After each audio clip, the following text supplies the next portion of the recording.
Hi, this is Stacy Hernandez with the Best You College Admissions Consulting, the best college for the best you.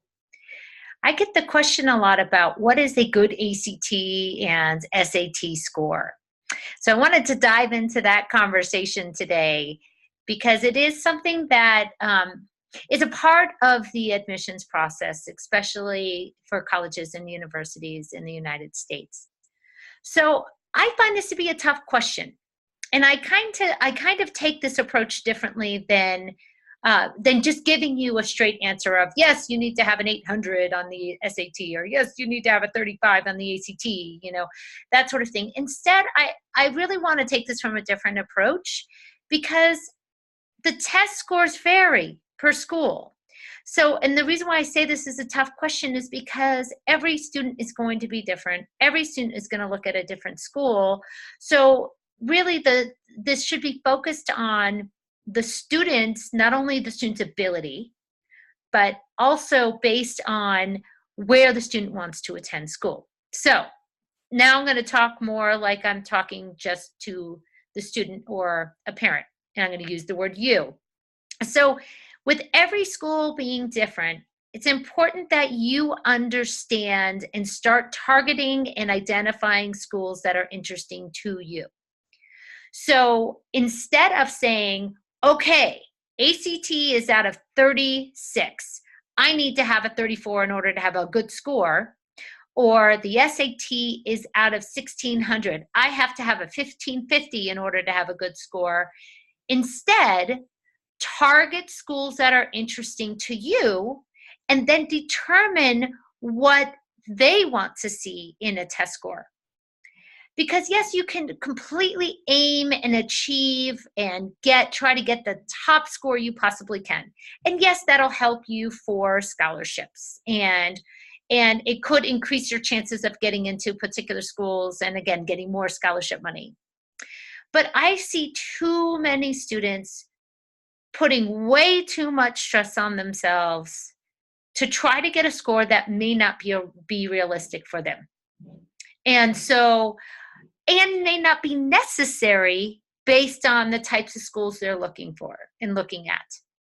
So instead of diving right into thinking, okay, I'm going to spend thousands of dollars on test prep, and yes, I'm going to go out there and I'm going to get that 35, and when they don't, they're devastated.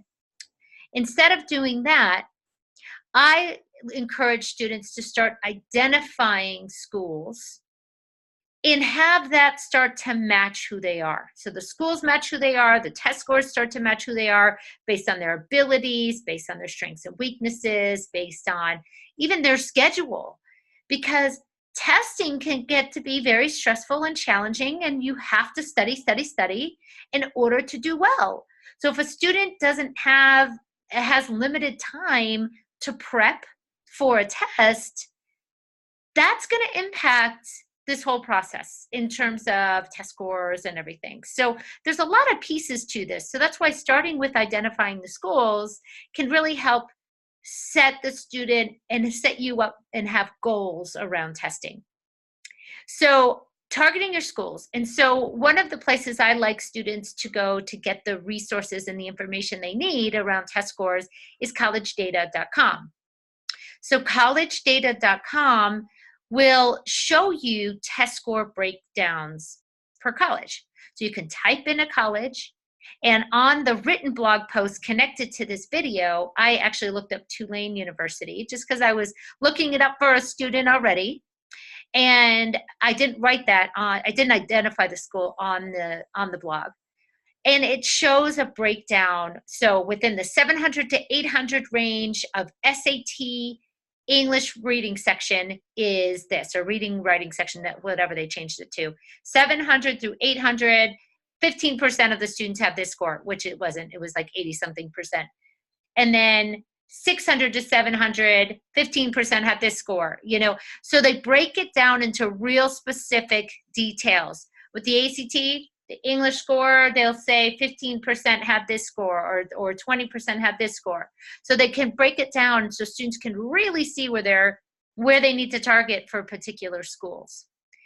And that's why I have a different approach about this, and I don't necessarily say yes, yes, yes, this is a great score, this is not a good score, but instead I'd rather encourage families to consider school choices first before really starting to get hung up on test scores and have that be a very emotional roller coaster. Because sometimes, again, students get so focused and fixated on getting a particular score that when they don't get it, they're devastated. So if we can focus more on the school choices and then start setting goals and determining the right scores, it could be the best way to approach this. So if you want more information and you want help on trying to figure out those college choices and matching those two test scores, and you want to understand how test scores are really significant in this admissions process and how they can really help enhance your admissions process, hey, check me out. So go to thebestu.net. The best U as in the letter U, like university, thebestu.net. And I also offer a free introductory call, and you can check that out online. So thebestu.net.